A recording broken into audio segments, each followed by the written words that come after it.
The Voynich manuscript is one of the most enigmatic and enduring mysteries in the history of books and cryptography. It is a handwritten codex, carbon dated to the early 15th century, between 1404 and 1438, and it is named after Wilfrid Voynich, a Polish book dealer who acquired it in 1912.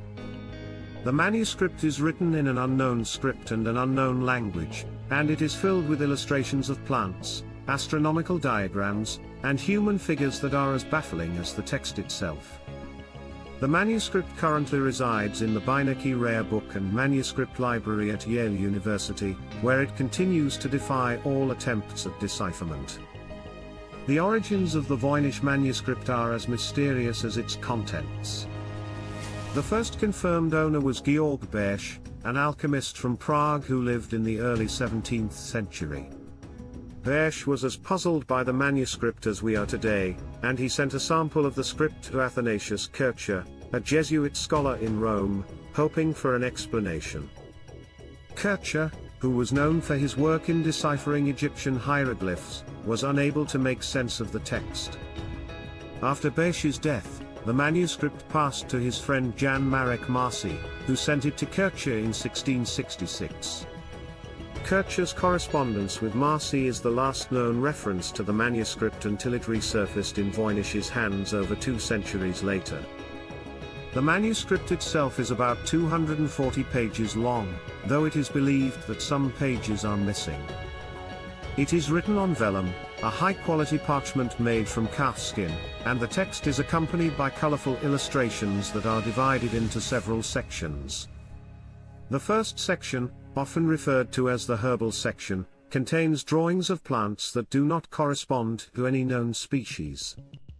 These plants are depicted with roots, leaves, and flowers, but they are often fantastical in nature, with strange shapes and proportions.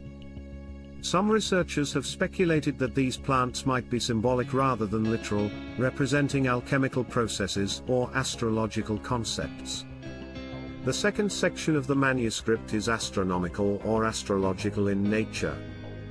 It contains circular diagrams with stars, moons, and suns, as well as zodiac symbols. One of the most famous illustrations in this section is a series of concentric circles with what appear to be nymphs or female figures holding stars.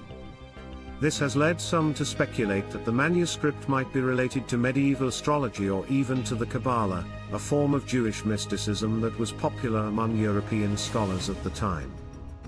The third section is often called the biological section, and it contains drawings of small nude women bathing in pools or tubs connected by an elaborate network of pipes.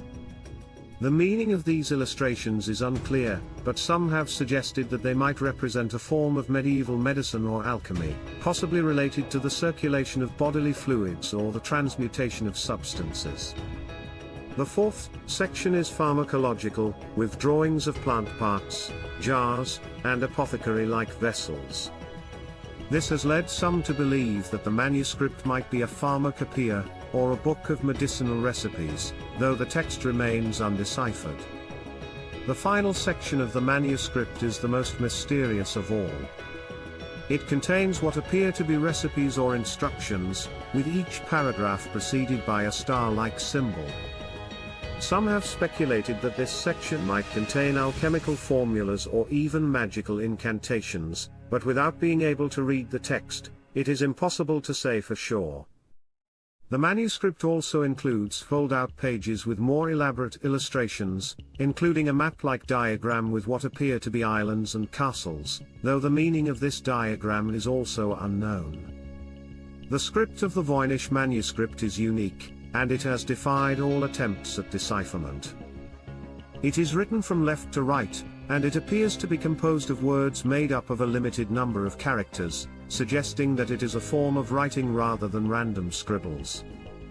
The script has been analyzed by some of the world's leading cryptographers, including those who worked on breaking the German Enigma code during World War II, but no one has been able to crack it.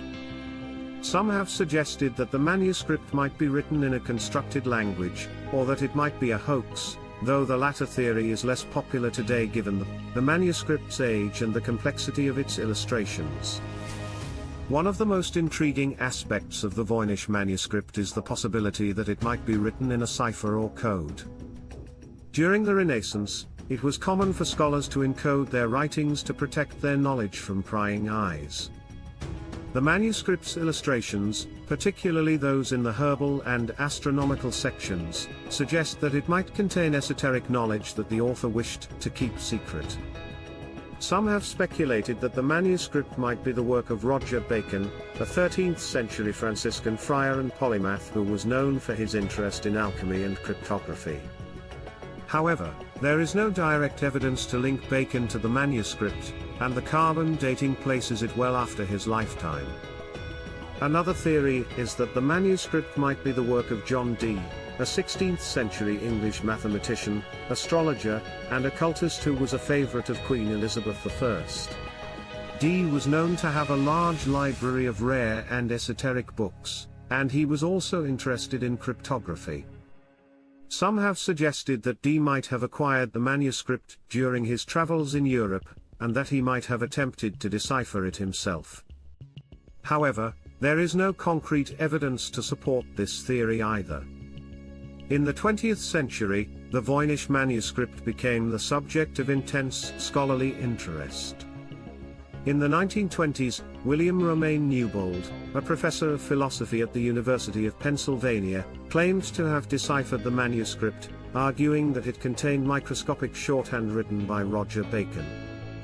Newbold's theory was later discredited, but it sparked a wave of interest in the manuscript that continues to this day. In the 1970s, a team of researchers at the National Security Agency, NSA, attempted to use computer analysis to crack the code, but they were unsuccessful. More recently, in 2017, a historian named Nicholas Gibbs claims to have deciphered the manuscript, arguing that it was a women's health manual copied from several older sources. However, his theory was met with skepticism by other scholars, who pointed out that his translation did not match the text in any meaningful way.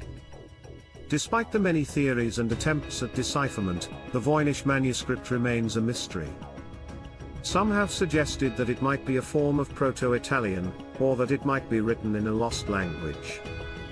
Others have proposed that it might be a form of glossolalia, or speaking in tongues, in which the author wrote down a stream of unconscious thoughts or visions. Still others have suggested that it might be an elaborate hoax, created to deceive wealthy collectors of rare books. However, the complexity and consistency of the script, as well as the detailed illustrations, suggest that the manuscript is a genuine attempt to convey information, even if we do not yet understand what that information is. The Voynich manuscript has also inspired a great deal of speculation and legend. Some have claimed that it is a book of secrets, containing knowledge that could change the world if only it could be deciphered. Others have suggested that it might be a form of extraterrestrial communication, or that it might contain the key to immortality. These theories, while fascinating, are not supported by any evidence, and they serve more as a testament to the enduring allure of the manuscript than as serious attempts to understand it. In recent years, advances in technology have offered new hope for deciphering the Voynich manuscript. In 2014, a team of researchers used radiocarbon dating to confirm that the manuscript was indeed created in the early 15th century, ruling out the possibility that it was a later forgery. In 2019, a study published in the journal PLOS ONE used artificial intelligence to analyze the text, concluding that it was likely written in a form of Hebrew that had been encoded using a cipher. However, this theory has yet to be confirmed, and the manuscript remains as mysterious as ever. The Voynich manuscript continues to captivate scholars, cryptographers, and amateur sleuths alike. It is a puzzle that has resisted solution for over 600 years, and it stands as a testament to the limits of human knowledge and the enduring power of mystery. Whether it is a work of genius, a hoax, or something in between, the Voynich manuscript remains one of the most fascinating and enigmatic artifacts in the history of human culture. And until someone can finally crack its code, it will continue to inspire wonder, speculation, and debate for generations to come.